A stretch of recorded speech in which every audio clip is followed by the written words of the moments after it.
Hi folks, it's Scott here from the Celtic Report, and I'm here to talk about Celtic's rather disappointing 0-0 draw away in Edinburgh against Hibs at Easter Road today. Just an overall summary of the game. I think a lot of people were expecting a bit of an entertaining fixture between two really attacking sides, but it was a disappointment.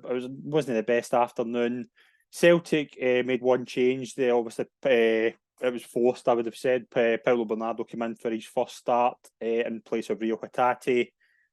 And Celtic, just the first kind of 20 minutes, I thought a bit of fatigue from Wednesday night. That was the first thing that came to my head when I kind of watched the first 20 minutes. They were just not really in getting anything going, trying a couple of wee things like a Palma getting in behind, but nothing was really coming off.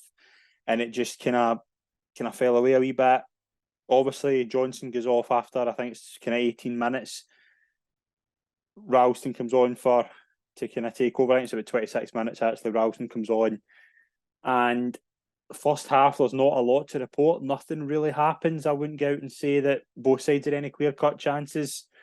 Hibs, they were trying to get the ball to Yuan, who I think is their kind of main threat. I thought he was terrific today, actually, Eli Yuan, but nothing really coming off for either side in the first half. Into the second half, Celtic kind of start a wee bit better. They kind of push a wee bit. They get some chances, but nothing really. Again, just nothing coming off. I think the main kind of summary of today is that my thoughts are Celtic were a bit tired.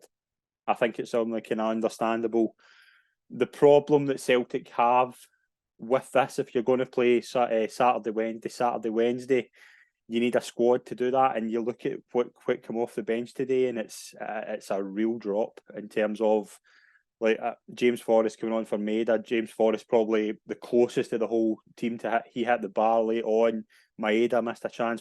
David Marshall had the goalkeeper. Did a few decent saves. So I'm not going to go out and say Celtic didn't have the chances to win the game. They absolutely did. But they were obviously pressuring in the second half. Hibs were resolute, to be fair. It was a decent overall display from them. I thought they'll be disappointed that they didn't get on the score sheet because they had a couple of chances as well. I think the overall summary of the subs are it's a drop in quality, and it's always going to be when you go from that. That's the reason you've got a first 11 is because they're the best options. But when you bring on Mikey Johnson after 65 minutes, he's not been seen. I think it's kind of over a year and a half. He comes on.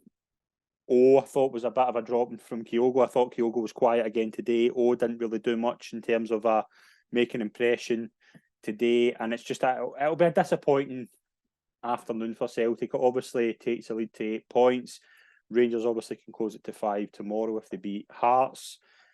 It'll be an overall disappointing day at the office. I don't think there's much more to add. It was one of those games where if either side had won it, I think it would have been. I think they would have. The other manager would have said, "Oh, we didn't deserve that." I just think I just put it down to a bit of fatigue from Celtic. I think there's a lot of people will say, "Oh, we weren't at it today. They weren't at the races." Fair enough. They did have chances. That's only the fifth goalless draw between Hibs and Celtic in like 20 seasons.